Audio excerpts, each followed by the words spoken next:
Denial can be an ugly thing.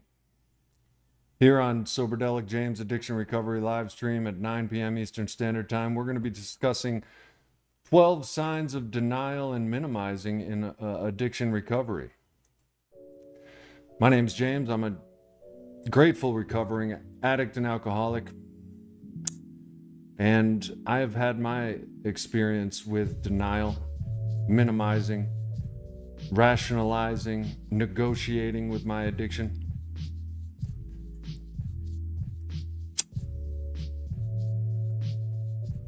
And I'm here to tell you all about it. Denial is not just a river in Egypt. Denial is real, and I've had a good day today.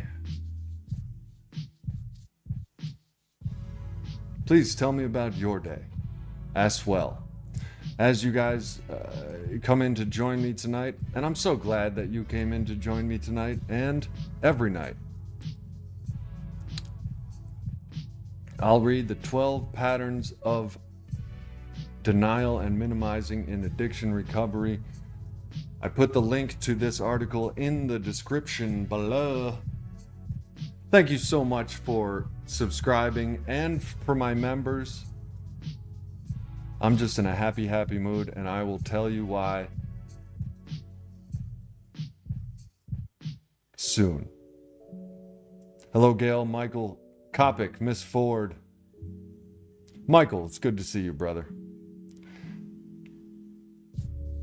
It's good to see all of you. Joe Shaves, it's good to see you. Sobriety rules, bro. Somebody asked me today if I'm going straight edge because I quit weed. I'm an addict. I obsess over things that are mind altering. I can't have weed. I can't have cannabis in my life. It doesn't mean I'm going straight edge. It doesn't mean I'm jumping on a trend wagon. It means I can't do it. I tried, and I just can't.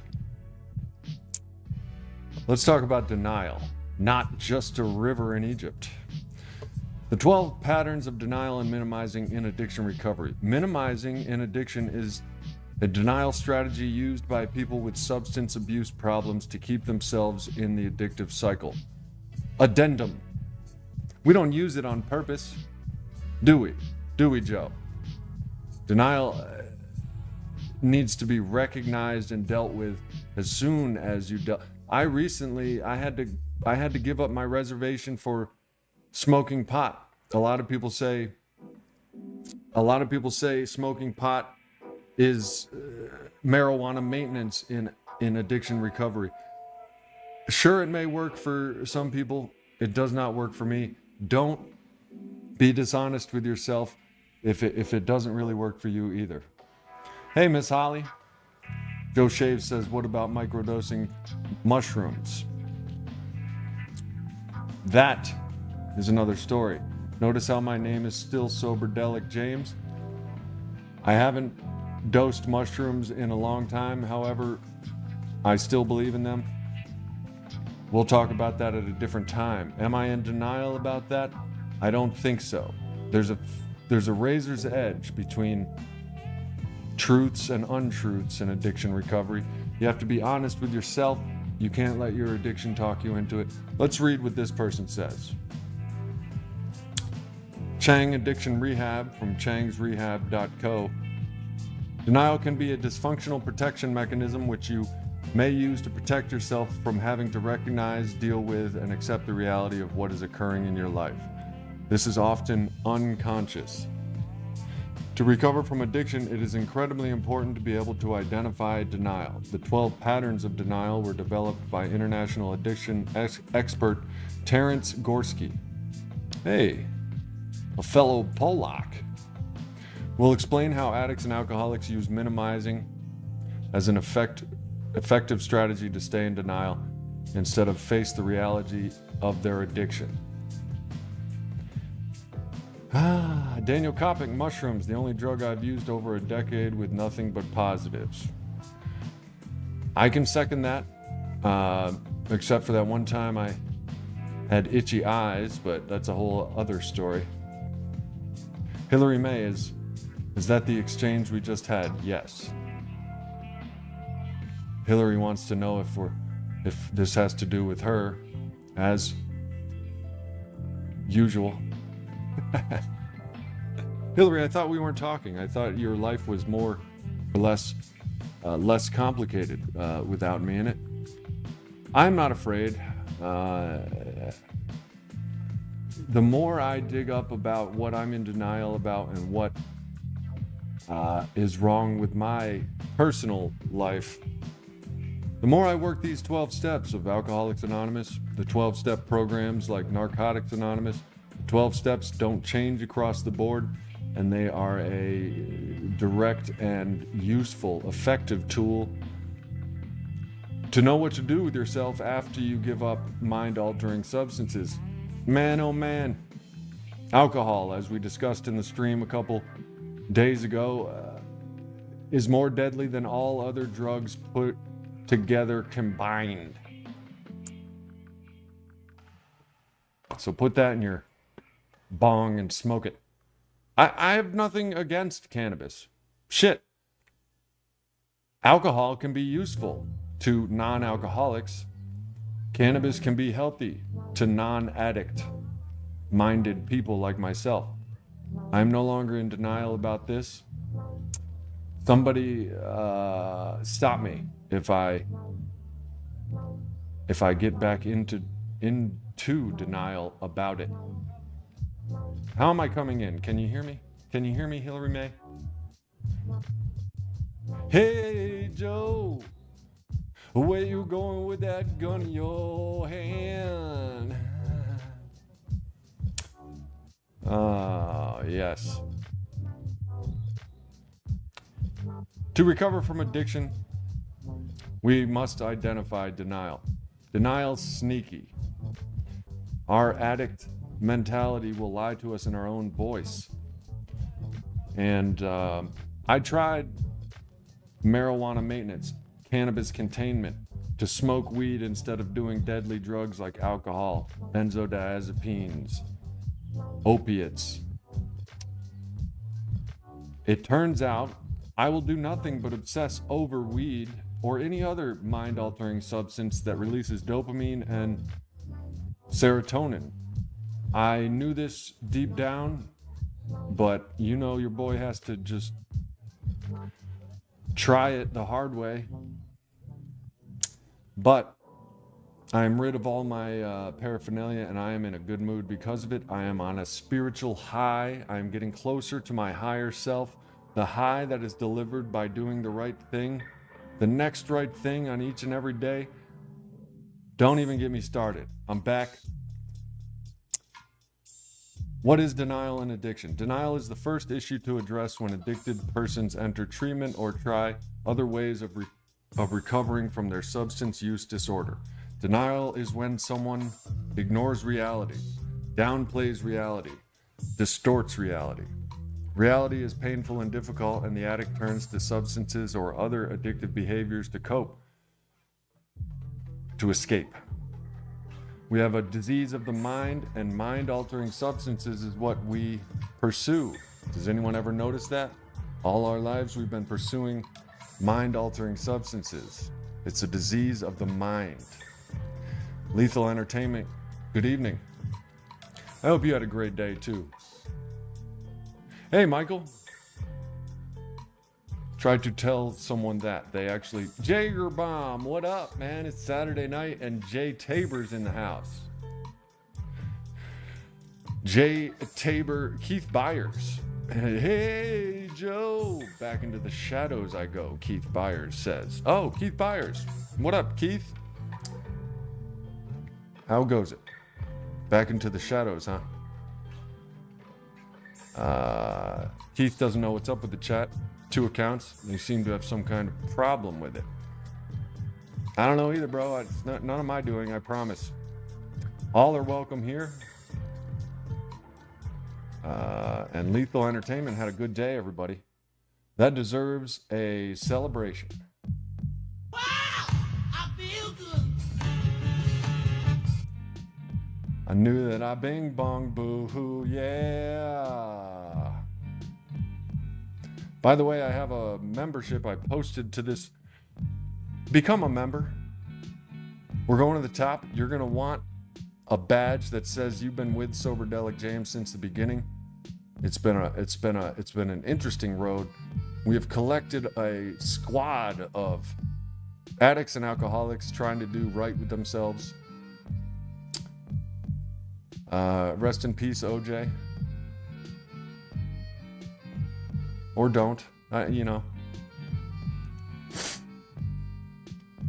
This information is relevant to individuals who are not necessarily addicts by definition. Denial also occurs in everyday lives of everybody. In the words of Dr. Diamond, the addict cannot tolerate reality, neither internal reality nor external reality. They find reality repugnant, uncomfortable, and overwhelming. Do you guys agree with this? We are the addicts they seem to be talking about. They prefer, like the psychotic, withdrawal into fantasy, bliss, or oblivion over reality. I'm obsessed with reality. I can't ever stop talking about it. That's why I got this channel. So Dr. Diamond, I'm not sure. Let's read it again. Dr. Diamond says, the addict cannot tolerate reality, neither internal reality nor external reality. They find reality repugnant, uncomfortable, and overwhelming, and prefer, like the psychotic, withdrawal into fantasy, bliss, or oblivion over reality. I can't deny that when I used to drink and do copious amount of drugs, like alcohol. Let us not forget that alcohol is the most deadliest drug by statistics. Kills more people per year than every other drug combined. Don't ever forget that. Jay Tabor says that fish plant and then the ornament in your fish tank behind you looks like a giant bud. Nice. Jay Tabor, I quit smoking weed. But you don't have to. If you're on a mission for sobriety and recovery, I don't know, I guess I recommend it. You don't have to do anything. Keith would rather throw $5 your way, throw some money your way, than feed the Circle K for alcohol. Here you go. Here's a way to do that. Island Lake Jewelry and Loan. Click Super Chat, $2. Click that Super Chat if you want your very own James Brown to dance for you. I do have to keep the lights on, and I am aiming for the top of the YouTube algorithm. Does anybody watch Drop the Shovel or Put the Shovel Down? It's not a recovery channel. It's a channel on how to deal with an addict or a alcoholic that you love, a loved one that's addicted. Put the shovel, drop the shovel down. Look it up. Tell me what you think. I reached out to her, asked her if she wanted to do a collaboration. Here's my gist. After we talk about denial, I'll tell you why I brought this up. I was in denial about my cannabis use. Bottom line, cannabis takes up every moment of my waking hours. And now that it's gone, I have energy to... I've been out... It's not just energy, it's the energy that's spent seeking out... Bonnie's seen Put the Shovel Down. How do you like it, Bonnie? Joe shaves 4 years sober. Let's see, Joe shaves sober from alcohol 4 years, but love my bong rips. Good for you, Joe. And you know, I'll talk about it. And like I said, I have nothing against cannabis. I think it's great. However, this addict cannot have cannabis in my life without just obsessing over it and doing it. I won't go anywhere that it's not accepted. I'll smoke in my car on the way somewhere. You know, I'll drop my meetings, everything. So I had to remove it from my life. Good, Bonnie. I sent her an email. I'll check it here in a minute. Let me finish reading this this article on denial. Without truly confronting and overcoming denial, no matter how much you want to get better, denial will trip you up and prevent you from recovering. This can be a tricky process because denial comes in so many forms and has become so normalized to the addict that they struggle to even recognize when they are using a given pattern of denial. What is minimizing in addiction denial? My problems aren't that bad. The definition of addiction, in case you didn't know, is more or less when the consequences of your behavior, your compulsive behavior, become greater than the benefits. You know, you used to like getting high, but you don't like getting high anymore. And you got court dates, broken relationships, and your health is diminishing, stuff like that. Minimizing is a common pattern of denial in which the addict or alcoholic significantly downplays the severity of their problem. I'm sure you guys are familiar, as you most likely have done this yourself. Be honest. Everybody does it. Don't worry about it. It's nothing to be ashamed of. Joe Shaves is addicted to paper towels. My mother, when I was joining the Navy, told me that I'm gonna run the Navy out of paper towels because I used to rip them off the fucking. I love paper towels, man. Minimizing is a particularly dangerous form of denial in which the addict convinces themselves, and often those around them, that their problem is not serious enough to deserve sustained attention. The addict who is minimizing might accuse others of exaggerating and blowing the situation out of proportion. It is tricky because it is more subtle than absolute denial and avoidance, because the addict acknowledges, in part, that they have a problem, that it is just not as bad as everyone is making it out to be. Many families are desperate to believe this and end up falling for it in the wild hope that it is truly not that bad. So it's contagious. You got a guy like me who, I'm good with words. I got a silver tongue. Silver tongue, baby. And I'll talk my way out of things, and it's dangerous, and I apologize. I have done it on this channel. I have eliminated it. I've killed it. I have buried it in the ground. Hillary May's a paper towel whore. She acknowledges she has a problem. Wow. That's like the opposite of denial. Shovel Down Thursdays, she's great. I also watch Two Sober Guys on Tuesdays. Bonnie, what do you like about it? Looked like Bonnie says I downplayed it until I got a DUI. That's a good sign. As I like to point out, normal people will get a DUI and say, I better stop drinking. Alcoholics will get a DUI and say, I better stop driving. Joe Shaves, do the Emperor from Dune 2, James. I didn't see Dune. Michael is still talking about people talking to him. Michael, you're a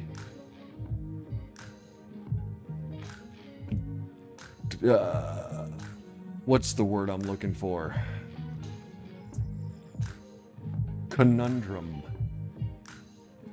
Jay Tabor played James. We got to figure out a marketing tactic to pull people into your streams. You know, I'm an OG. I've been around for a while now. The only person I remember or recognize is Holly. Jay Tabor talking about marketing tactics. Here you go. You get a James Brown, Jay Tabor.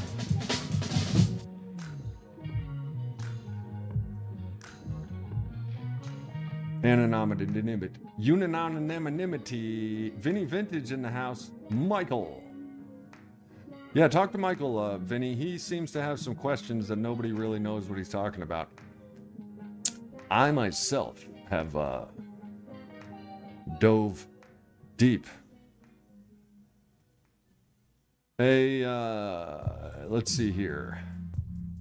Hillary May.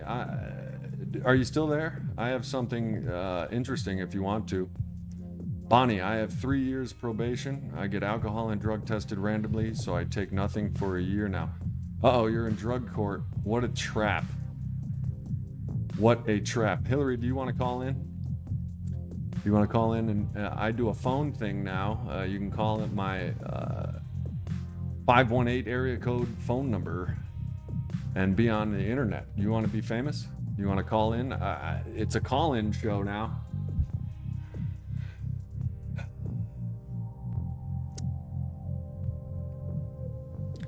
You can talk about denial.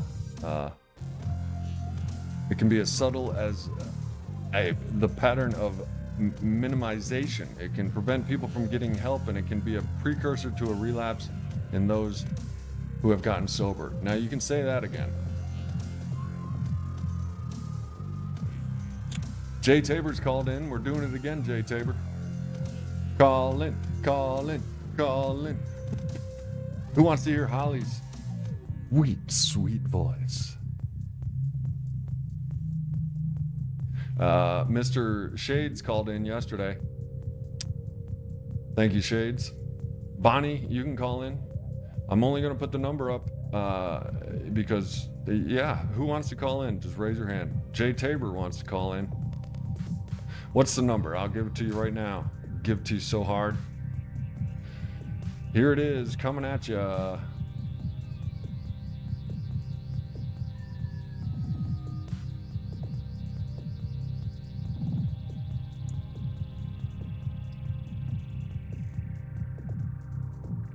Now, I haven't gotten a member in 5 days.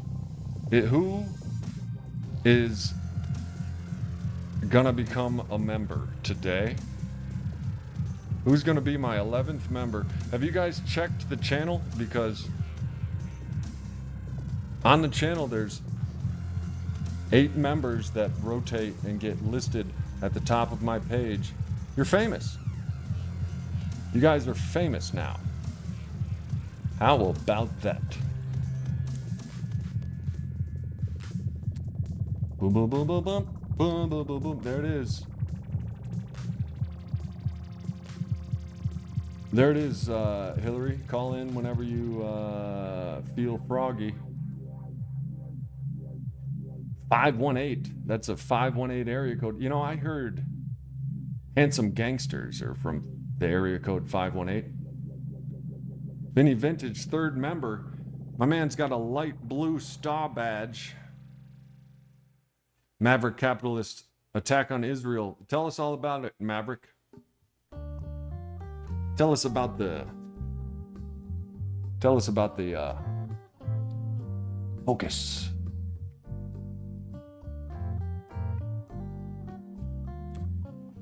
Does that stuff affect your sobriety? What stuff? Maverick. Oh. Call from Match FB Hillary's. To Skiddly-dee-dee accept, press Hillary. 1. To send a voicemail, press 2. Oh, yeah. All right. Hello, you are on the Soberdelic James channel. Hey man, I have ads on YouTube, so hold please. Okay. Hillary, everybody. Hillary from the comments. She is a real person. It's a 3D encounter. I am a real person, yes. How are you doing, Hillary? What is your experience with denial?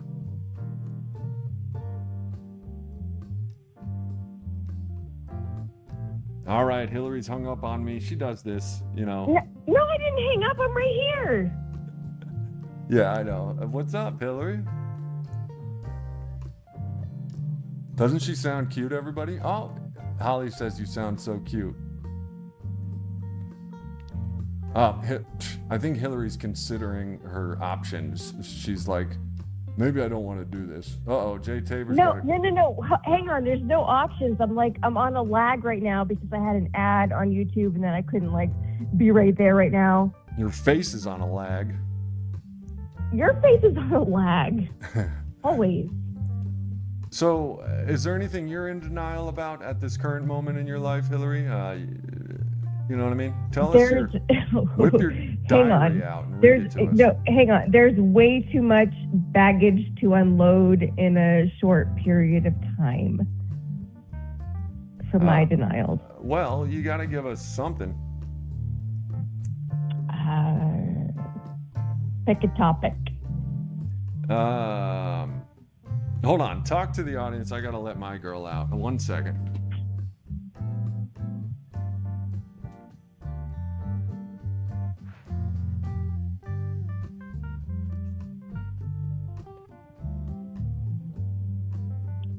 All right, way to keep the audience occupied there, Hillary. I mean, they can't see me. What am I supposed to do right now? This is awkward. I know, it's difficult, isn't it? Isn't it amazing how I do it every single day for the sake of addicts around the world? Yeah, I mean, I have so much respect for you for what you do every single day live. It's not my life. Did you say lies at the end of that sentence? Live, L-I-V-E, live stream. Right on. Bonnie says hi. Everyone thinks you're cute. Everyone thinks you sound really cute. Lawrence Jermakowicz says, talk.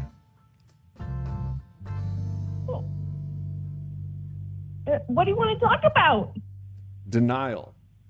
It's not just a river in Egypt. I'll give you an example of my denial. I mean, you know me. Do you? Oh yeah, I know you. I would, I shouldn't really partake in cannabis. What would you say on the subject? Have you ever looked at me and just been like, you're not really sober, James. You're smoking all this pot. I have absolutely said those exact words. Oh. Real deal. Oh, and that's an example of denial. I just denied your sentiments right off the rip. As an addict, I will fight to the death for my substances. I thought that if I changed my channel name to Soberdelic, I was being somewhat honest.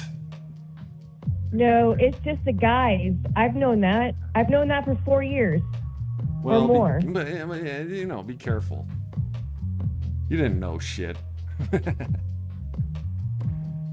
You're in denial about knowing stuff. And Vinny wants to know what country, what state, what your address and social security number is. None of your business, bro. None of your business, bro. You can't tell she's in Rhode Island. Why is denial so hard to break through? Bonnie asks. Hillary, would you want to field that one?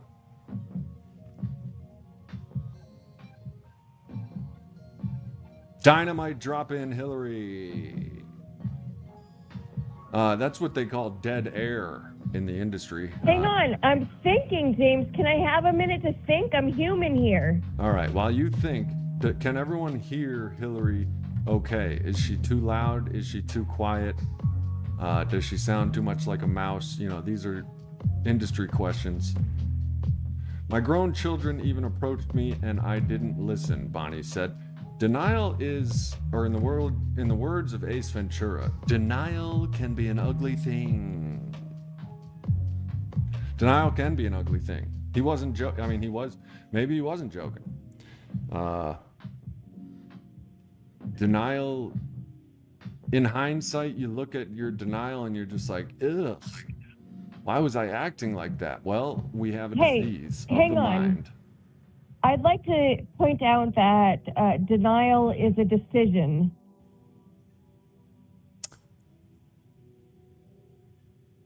A denial is a decision, Hillary says. Well, according to the article we just read, it can be unconsciously made decision. I believe the word used to be subconscious, but I don't think the medical community kept the word subconscious. But Lawrence Jamakowicz says yes. I'm not sure. Jamakowicz, do you agree with it is a decision?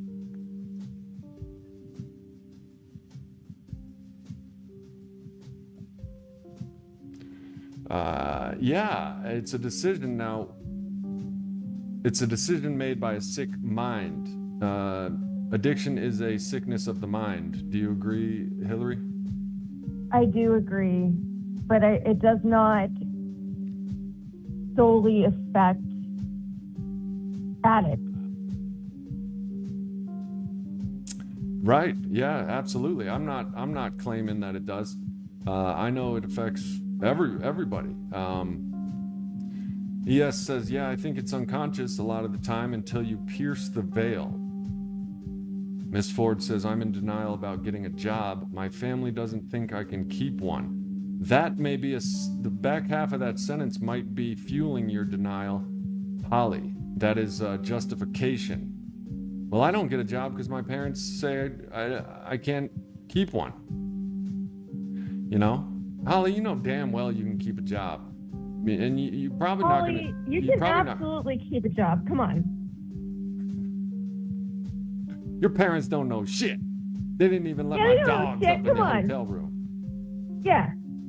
Whatever James says. Well, no, I don't know. Maybe you can't keep a job. You're not going to need one anyway because the Soberdelic's going to need a team. So you better practice your editing skills or, you know. The comments are pouring in on the denial stream. Gail says she sounds so sweet. All right, Gail, keep it in your pants. All right, James, I'm hanging up now. I love you. All right. I love you too, Hillary. Peace, and thanks for calling in. You're a brave soul. All right, good night, guys. Nighty-night. Bye. That was Hillary May from the comments, everybody. Now. Keith says, hey, mods. There's only one mod, Keith. And she would never block you. Michael, I'm an alcoholic. That is a terrible thing, but I have another problem. They told me everything. Right on, Michael. Alcoholism is a terrible thing. As you said last night, you haven't drank for 2 months, and that's good. Lawrence, yes, you have to consciously decide that you don't have a problem. Right. But it's slick. Addiction will talk to you in your own voice. Addiction is what I call the sickness. It is a sickness, but it will talk to you in your own voice. It is as smart, as quick, and has the deepest... Now who this? Welcome. Shades. Hey, what's up, Shades? To accept, press 1. To send a voicemail, press 2. Hello, Shades of Clarity. You're on the Soberdelic channel. Yeah, man. What's up? What's happening? Chilling, talking about denial. What you know? What do I know about denial? A lot. I know that I'm damn neck deep in it, where I was. Lawrence I'm working says on it. You have to consciously decide that you don't have a problem. So there is an argument developing here. There's a two-sided argument. One is it's unconscious and sneaky and you don't know you're making the decision. It seems that some people believe that it's a conscious decision and you should just snap out of it. I might play two sides of the coin on that one, because I know that there's a conscious decision where I know that there is a underlying the pathology to this, if you subscribe to the disease model, where, you know, my midbrain is starting to hijack everything, you know, and it makes me want to, you know, it's like sexual urges or food, you know, you just start feeling, the next thing you know, you're at the store buying something. You know, that's obviously, that's more subconscious type stuff. But then you have, well, I'm bored. I think I'll just go get something to drink because I can handle just a couple, you know. But guess what a couple leads to? 5, 6, 7, 8, 9. Next thing you know, you're in detox. That's my path. That's what's happened to me. I don't know if anybody there can relate. That's the insanity of alcoholism that's talked about in the rooms. Insanity is defined as doing the same thing and expecting different results. Yep. So denial kicks in every time we start with the mental relapse. The mental relapse is justification, minimization, rationalization, negotiation, and it's powerful. It's the voice of our addiction. It basically, our addiction is basically like a lawyer. And it comes in and argues the case of, you can have one, this time it'll be different. You got in trouble last time, so don't do that again, you know? Yeah, it's a scummy defense lawyer. Like up there, like just arguing a case he knows you can't win. And it's like, well, why am I defending this guy? Well, his constitutional rights to a defense. You know, it's like, well, I better do something. He's paying me something. You know, but I mean, that doesn't necessarily justify like the whole thing in your mind. I mean, of why you go back to wanting to argue your case in your brain that it's okay to do it. Right. You know, when you know damn well you've been to detox countless times, you've suffered immeasurable consequences and just trashed your life and upset people around you, and they don't understand it. You know, and the thing is, like, my whole deal is I was the only one, and I mean, this is on my channel, like I've talked about it, that I was the one that became the alcoholic. It's like I had to get rid of places. I didn't really have to get rid of, you know, they talk about people, places, and things. Like, you have to change. The things I had to change, I definitely did that. I did have to change the places, but the people I didn't, because I mean, I'm sort of introverted anyway, and I can count all my really good friends on one hand. So they're still there. It was me. Like, if they wanted to get rid of me, they got rid of me. But the whole thing with that is, I didn't have to cut people loose. I was the one that ended up with the alcohol problem. They didn't. Mm-hmm. It was a strange reversal, like in the whole thing. I didn't have a lot of drinking buddies. It was a strange situation for sure. ES is talking about how it is part of the brain's protective mechanism. This is something I ran into in my research before the stream. That's one of the first things it says is denial in the human makeup is essentially at its root a protective mechanism. Sure. Here from WebMD, it says an important first step in addressing addiction to recognize and accept how alcohol and substance use is impacting your life. But if you're in denial about whether your substance use is actually unhealthy and causing the problems, it can prevent you from getting help. What is denial? Denial is when someone ignores, downplays, or distorts reality. You may use denial as a way to protect yourself from having to see, deal with, or accept the truth about what's happening in your life. It's relating to addiction, but denial in its essence is a defense mechanism. And you would agree, Shades? Oh, certainly. Well, my whole thing is, you know, it drops down to those two words, F it. You know, you get to like, you know, a point in your anxiety or a point in your addiction, or, you know, you feel like, well, the only thing that's going to alleviate this is taking a drink, and then you take a drink, and then, you know, 2 drinks turn into 5 turn into 10 turn into 20, and now you're in trouble. I mean, that's been like my pattern, set off because I really don't like the taste of alcohol. I mean, I used to like the taste of cold beer, like before I became an alcoholic, but that was years ago. So it was more or less, am I in denial? Probably.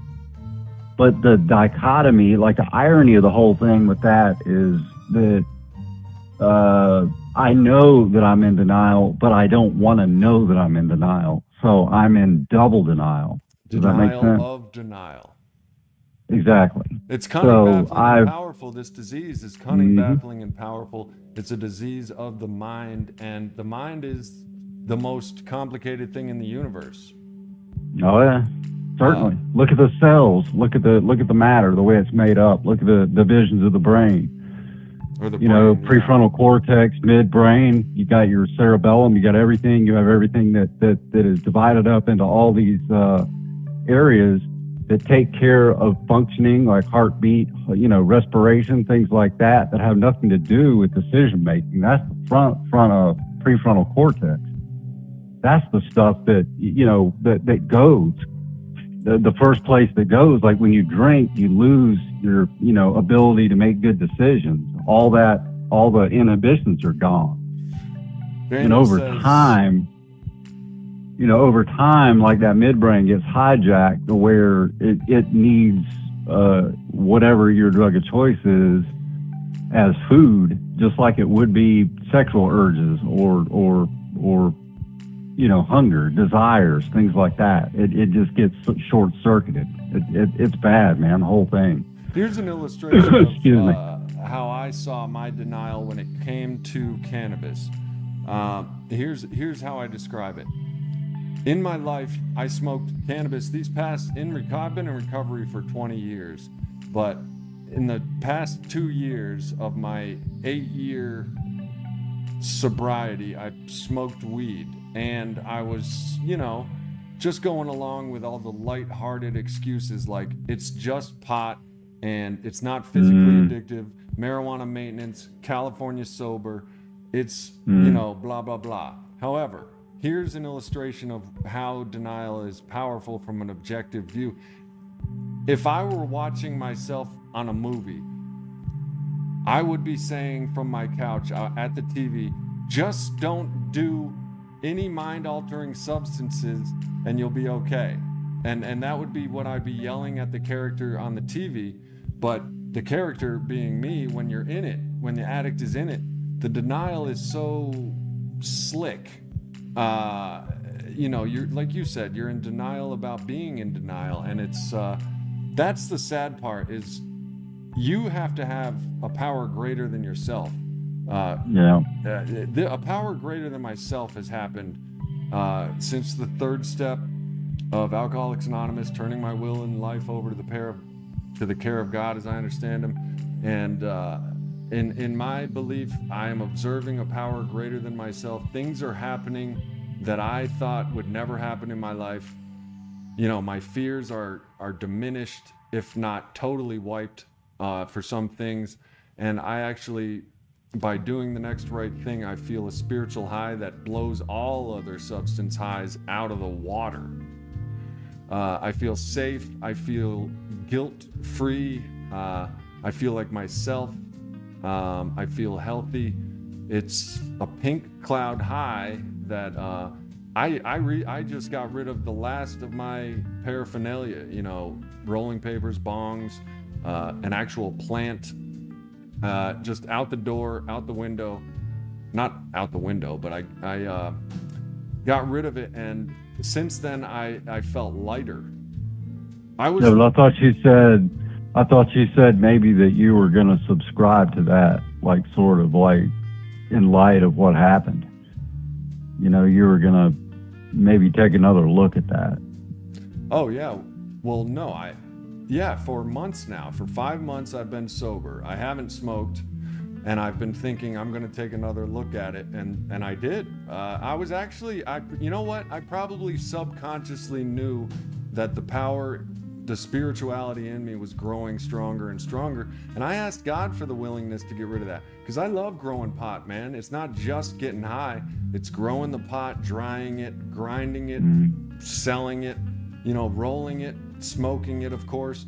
But growing it, I mean, I loved it. And, but I had to stop using that as an excuse. Because... You know, what are you, some half-assed botanist?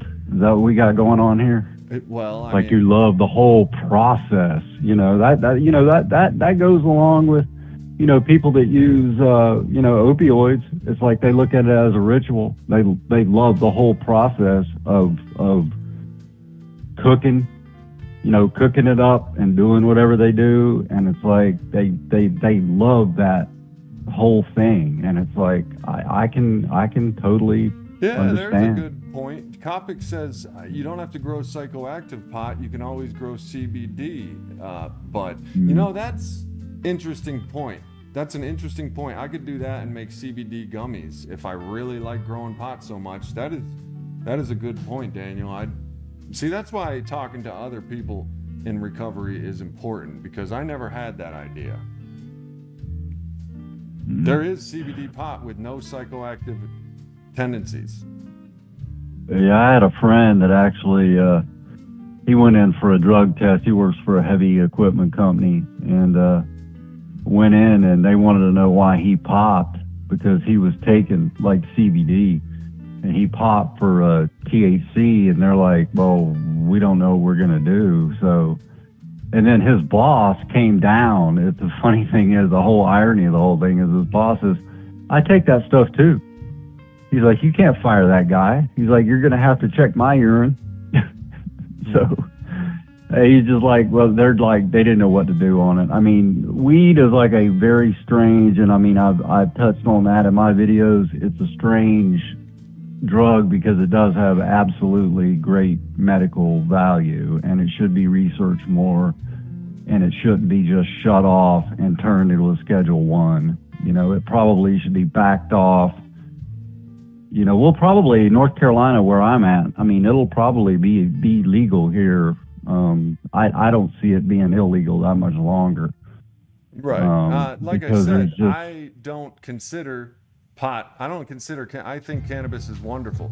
However, me, the addict, this particular addict, right. I can't do it without obsessing over it, and it takes over my life. I stopped going to meetings. I stopped going to the gym. I stopped going anywhere that doesn't involve smoking pot. There was a girl in one of our AA groups, you know, she wasn't an alcoholic, and people voted. They're like, do we want to keep her here? And she's like, well, I guess I classify, or I qualify, because if I take a couple of drinks, then I want to go smoke weed. Or if vice versa, if I smoke a couple of joints, then I want to drink, and nothing good comes out of it. So yeah, she's got a problem with substances. I don't like weed. I don't like pot. I never have. I just don't. It causes paranoia and anxiety, and I already have problems with that. That's why I ended up in the alcohol boat. Says.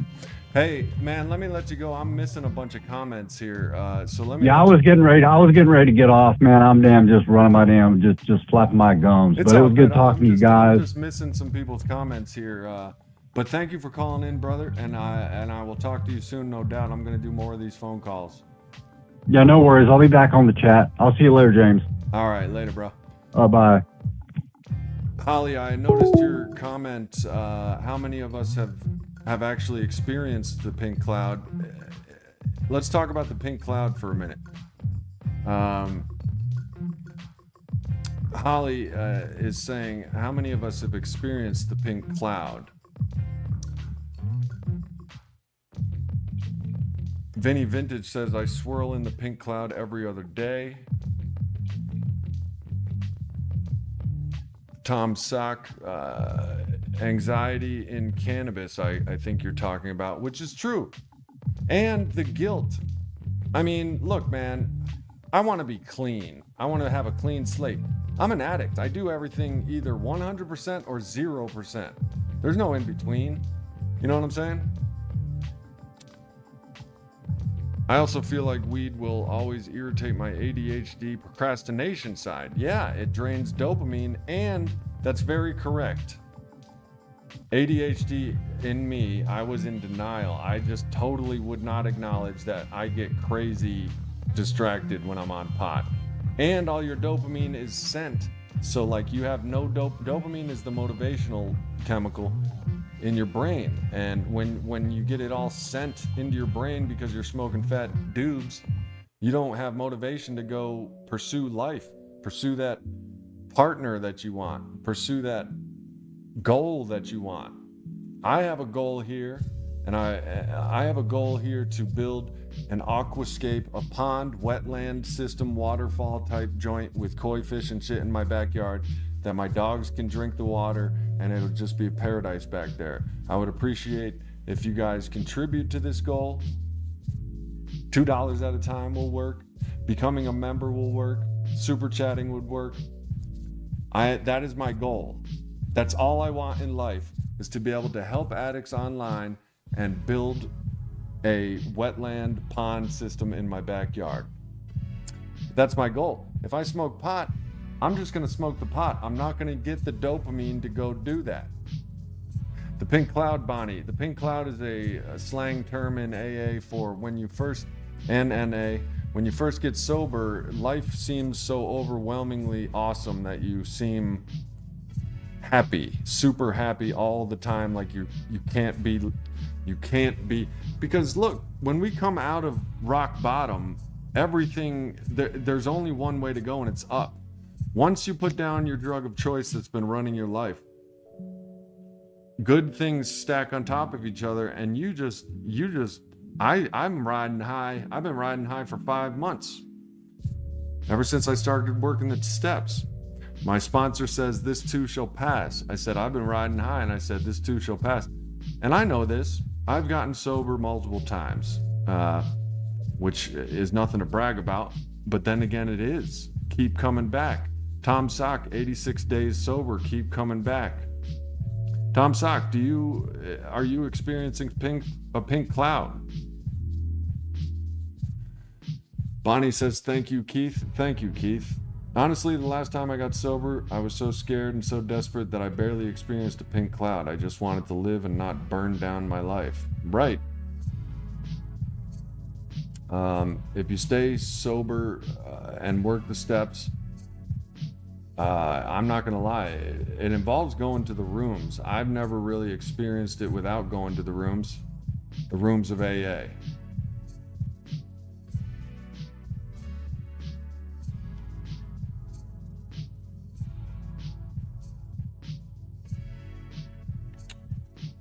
Tom Sock's on a pink cloud.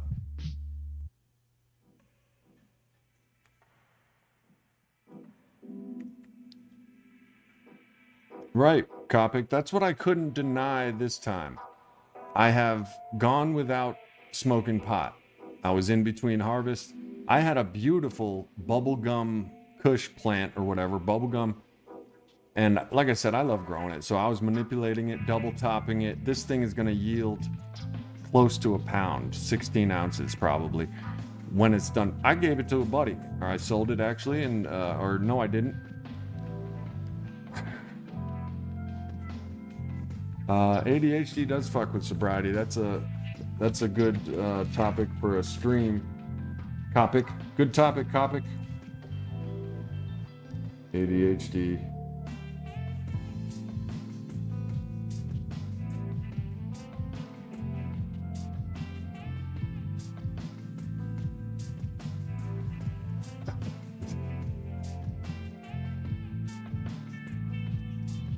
Rock bottom is brutal, but sometimes that's what it takes.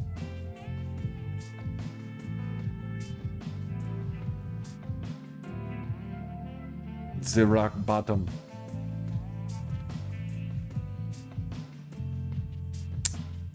I gifted, right. And it, it was CBD, you know what I'm saying?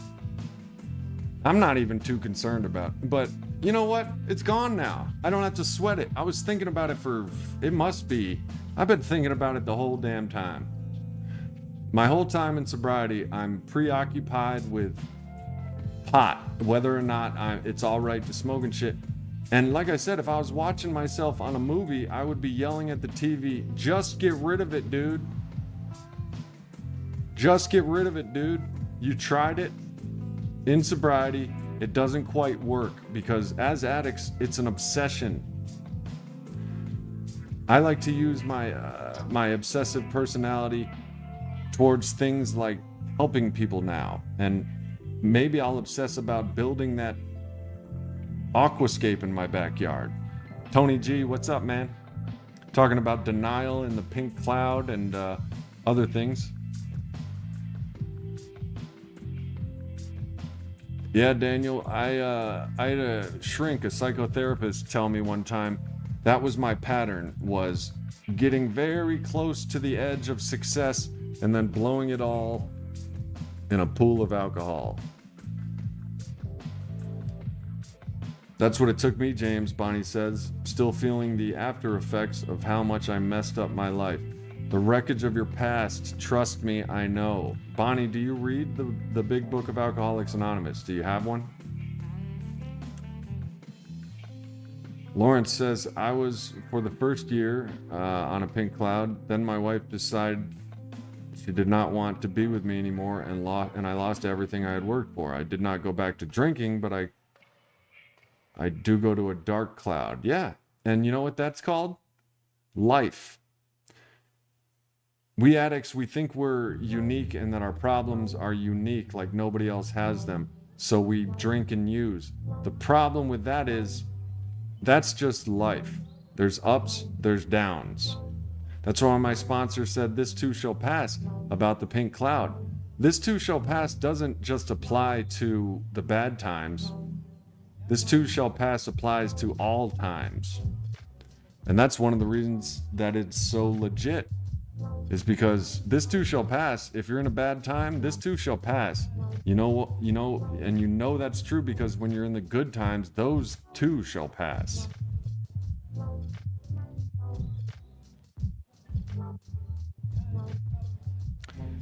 Bonnie was at rock bottom a year and a half ago. Where are you at now, Bonnie? You don't have a big book. There's a lot to be said about everything. The big book is the Bible of the addict. Narcotics Anonymous has its own.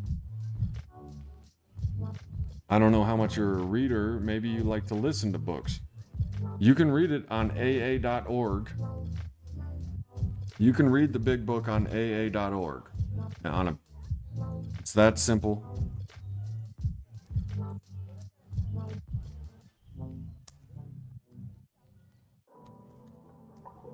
Or na.org, whichever. Check them both out. The good thing about reading and the good thing about going to meetings is if you stay in your head as an addict, it's a bad neighborhood. Just remember that. If you're in your head, it's a bad neighborhood. By reading the big book, you get input. It's not just your thoughts going around in a circle. It's not just our sick, delusional, denial thoughts going around in a circle. It's input. Input from other addicts at meetings that have survived. Input from the big book. You need input like Johnny Five from Short Circuit. Bonnie says rehab was like boot camp. Excellent. 6 months sober from drugs, Kopic says. Weed's still a regular part of my life.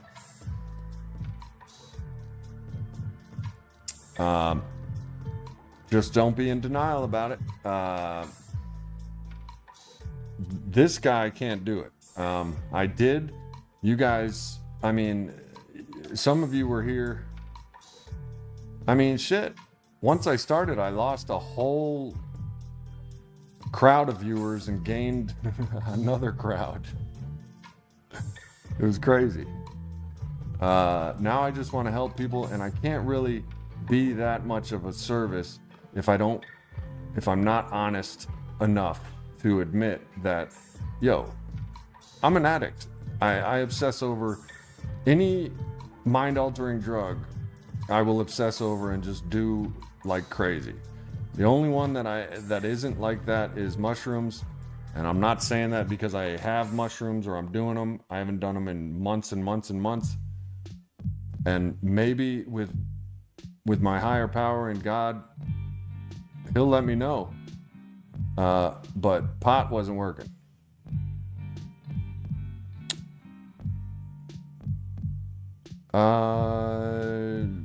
You can read the big book on the wreckage of your past. Well, you were talking about the shit that you have. Oh shit! Oh shit! Here comes James Brown at you. I'm not even gonna touch anything.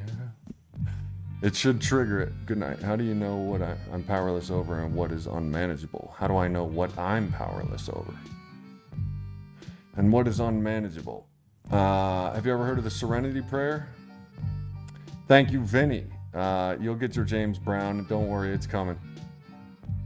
It's got a delay. Nope.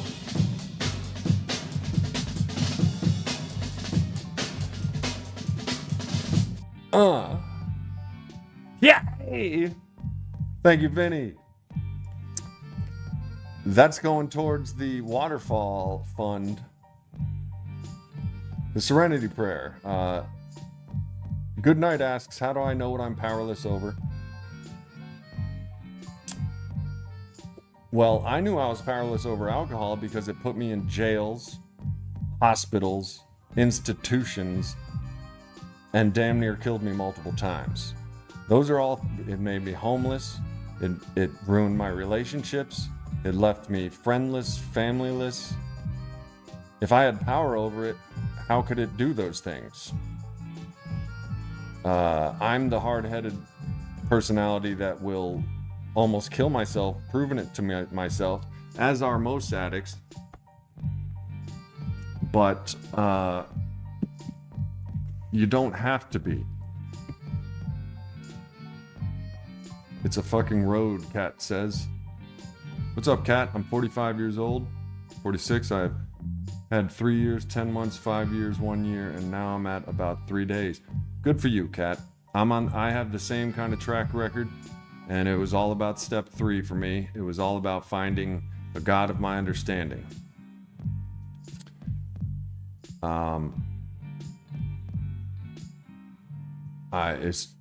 not saying it will be that way for you, but I do suggest asking God of just a prayer. Say, please make me willing to believe. I was an agnostic. Yeah, good night. If you are, the first step of the 12 steps is essentially a denial demolisher. I am powerless over blank, and my life has become unmanageable.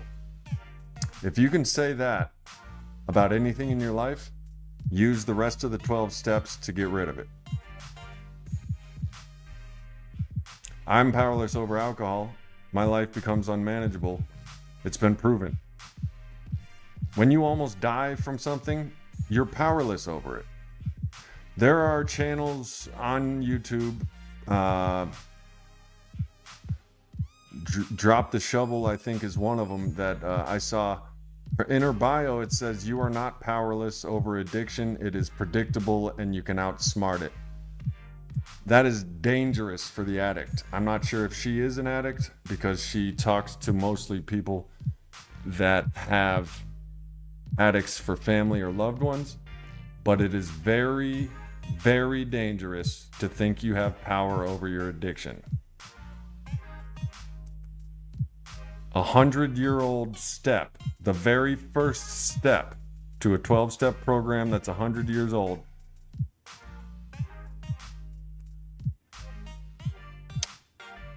makes you admit you are powerless over alcohol and your life has become unmanageable. That is the very first step. I got 8 years on that step alone. I thought that was the only step I needed to do because I thought I was smarter than 100 years of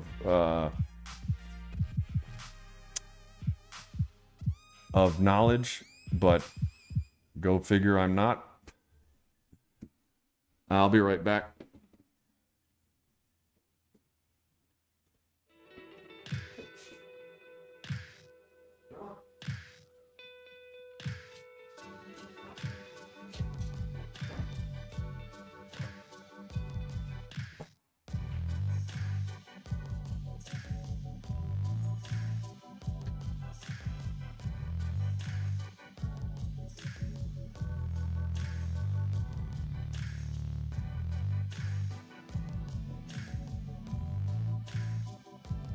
You know what I just realized? Some of my viewers that when I was streaming earlier don't show up, like Jewelry and Loan Company. But I do see some new guys and new girls here tonight. Thank you for dropping in. I have no power over alcohol. I have no power. It is a disease that is still boggling physicians and psychologists alike. The disease of addiction is cunning, baffling, and powerful. More powerful. You need a power greater than yourself. At first, for me, that was AA. AA suggested I have a God of my understanding. It took me 20 years to take that step. Not everybody needs to do that. Well, good night. You have done the first step of the 12-step program. If you believe you're powerless over alcohol, and your life becomes unmanageable. Now, your life can become unmanageable without alcohol. That's where the rest of the 12 steps come in. If you're not honest, open, and willing, if you don't take a personal inventory, if you don't have a power greater than yourself that you confide in. Tony G, I don't either. You don't what, Tony G? I've got willpower over it till I don't. At the moment, though, I'm sober, so I think it's hard to say what tomorrow holds, but I should be good for tonight. There is the one day at a time topic. One day at a time is a method that has been in the rooms for a long time with addicts. It is, don't drink today. You can drink tomorrow all you want. I didn't understand that for years and years and years. I'm like, what do you mean I can drink tomorrow? The whole point of that is tomorrow never comes. When have you ever woken up on a day that is tomorrow? Every day is today. So don't drink for today. Tomorrow, don't drink for today too. You can drink tomorrow. You know what I mean? If you don't drink one day at a time, just for today is what they say in the rooms of Narcotics Anonymous. Just for today. I'm not going to use. Every day is today. No one has ever existed in tomorrow.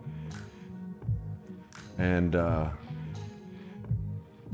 that one doesn't really, I don't really, it doesn't, there's all different kinds of stuff that work for different people in the rooms. That one doesn't really work for me. It's kind of tricky.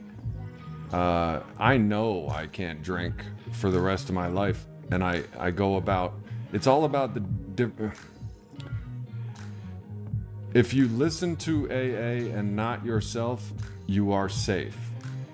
If you practice AA and not your own principles, you are safe. And not just safe, but you'll be happy, joyous, and free.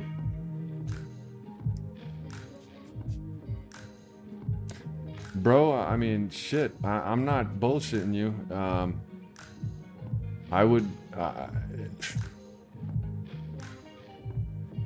alcohol is fuck, man. I mean, shit, your life will, in bounds, become better.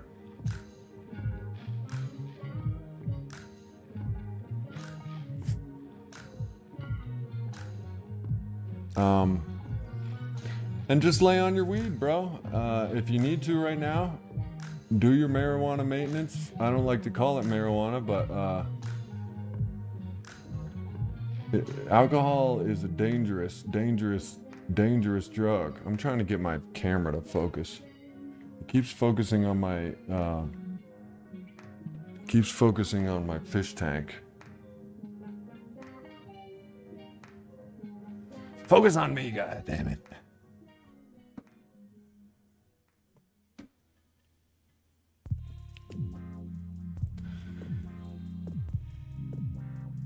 This is so much fun.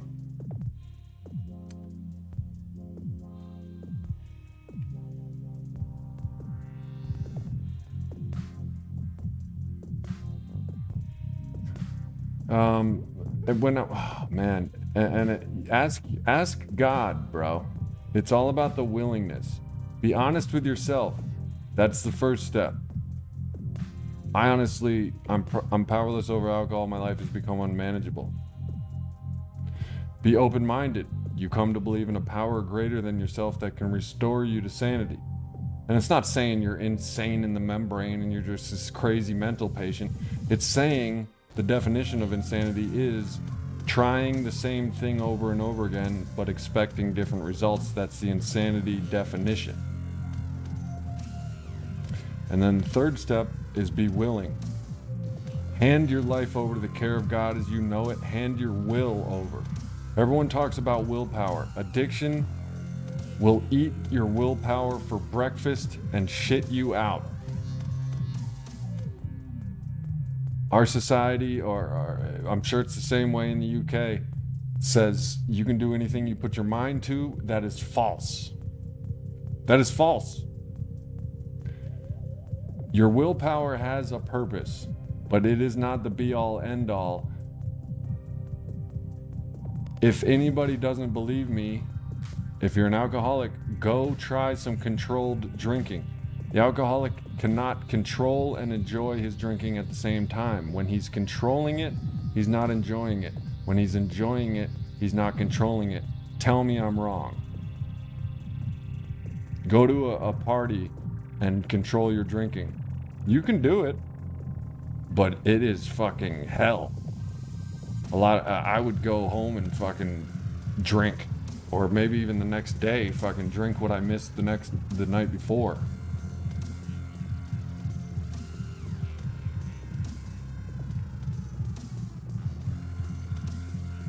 Yeah, Daniel, I'm not even saying you're an alcoholic.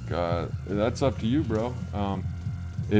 If you don't experience more consequences than pleasures, then you might as well not. All I'm saying is I can't. I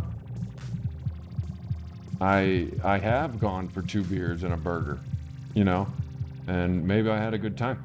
But like something in me the next weekend came around and I drank what I missed that night. Not on purpose. It was just subconscious. I was just like, well, I'm going to make up for lost time. Don't ask me, bro. It's cunning, baffling, and powerful. But alcohol is definitely bad for your system. Alcohol is bad for non-alcoholics. There's non-alcoholics out there that get divorced because of alcohol because, they got drunk one night and had an affair, or slapped each other around, Tony G, which part can you relate to? Basically, yeah, I've tried controlled drinking before. Number one, it's not fun. When I am enjoying my drinking, I'm out of control. When I'm controlling my drinking, I'm not enjoying it.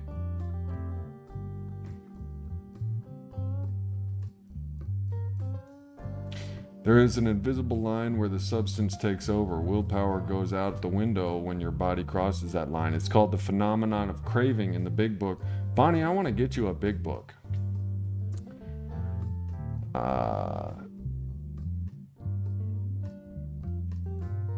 Well, my bad. I'm excited. I have a brand new life again. I get to be sober again. People do not return to the rooms when they go out. They die. Alcoholics leave the rooms and try to go out drinking all the time because we're alcoholics. We are in denial. We want to try the same thing and expect different results. That's the way it goes, unfortunately. But people don't come back. I get to be here.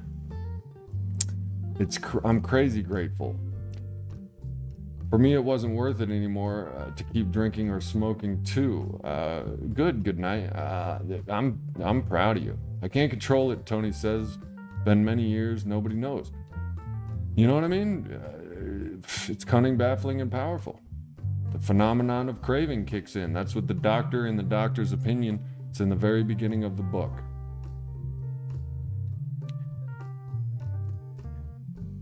Yes, Hillary May. I called you Holly. Everyone stop what they're doing. We gotta pay attention to Hillary for a second. Weddings, etc., that only happen every decade or so would be fine for me, but I just want to stop wasting my body's energy digesting alcohol anymore, I guess. And also mental energy. I mean, how much mental energy, and you only start to notice how much it is after you quit. But we spend an enormous amount of mental energy and mental time on how am I going to get my drink? You know, what am I going to do? I can't wait till I get off work for my beer and shit. You know what I mean? Miss Ford has an extra big book. Why? Because you can't see? There's extra big books for people with bigger writing. The adage, 1 is too many, 1,000 is not enough. It doesn't stop being true. It's very true. There's different ones. I've heard it said that when you get hit by a train, it's not the caboose that kills you. It's the locomotive. It's the first drink. The first drink will get you drunk. I get drunk as soon as I decide that I'm going to drink. I don't know about you guys, but I get intoxicated when I decide that I'm about to relapse.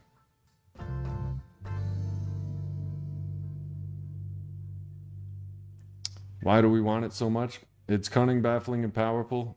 Phenomenon of craving. You can try to figure it out before you quit, but you might die in the process. And it happens. Vinny Vintage, the phenomenon of craving. That's your band? Please welcome to the stage, Vinny Vintage and the phenomenon of craving. Moderation is exhausting. I made a meme. Maybe I'll look it up right now for you. I'm gonna look it up.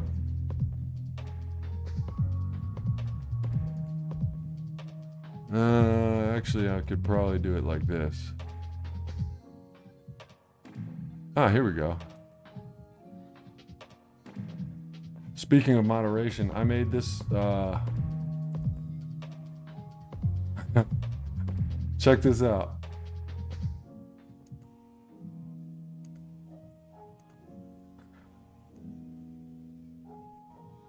Say just use moderation again. I dare you, motherfucker. I double dare you, motherfucker. Just use moderation. You know what I'm saying? Yes, moderation is exhausting. And if Samuel L. Jackson was a alcoholic and you told him to use moderation, he'd be like, say just use moderation again. I dare you. I double dare you, motherfucker. I'm gonna leave that meme. Yeah, boy. Your boy's got memes. Bit about a boom. Cat knows it all. Background in psychology. Finite is one of Hillary's favorite words. Me too, Tony. I'm liking this group too.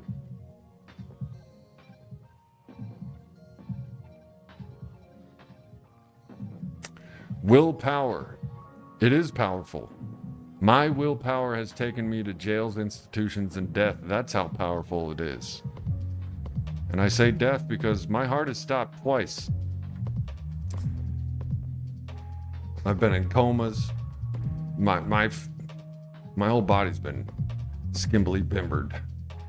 Kat says, I don't know much, but I know I love you. And that may be all I need to know.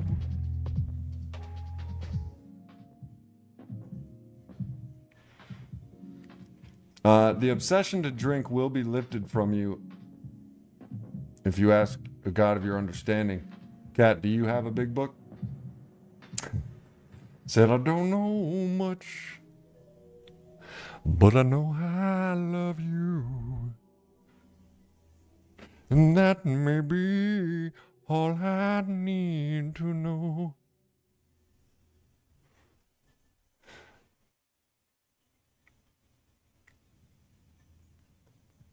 Hey, Kat and Tony, I'll post the link again. I'm trying to get my membership squad up. I'll post the link before we wrap it up tonight.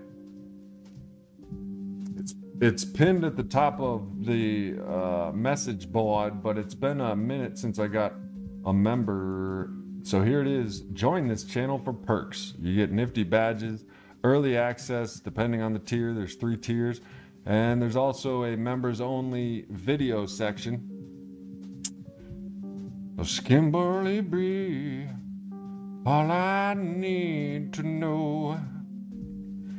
Good night. Thank you for your experience, strength, and hope. And thank you all for your experience, strength, and hope.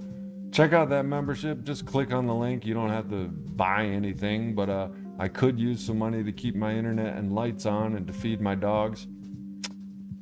I will be headed up, for those of you who saw my stream on my sister, my little sister Leanne, I will be headed up to celebrate her life and mourn her death.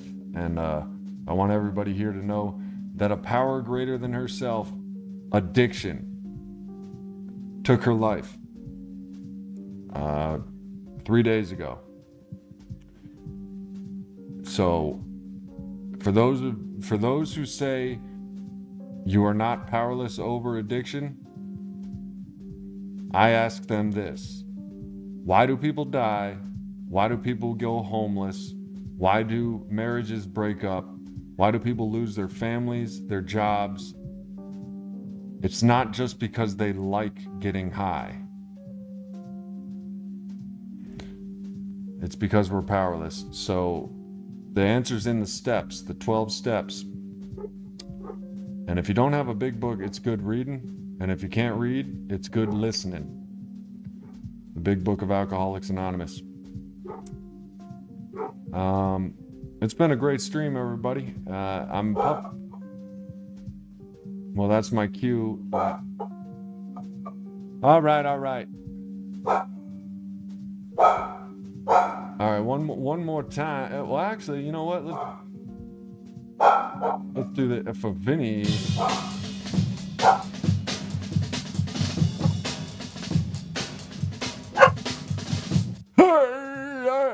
Thank you, Vinny. And then one more time. Say just use moderation again. I double dare you, motherfucker. Right on, everybody. Thank you for being here for me.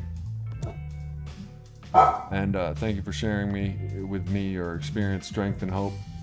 I wish you all the best, and I will be here every night at 9 p.m. Eastern Standard Time with addiction, recovery, and everything in between.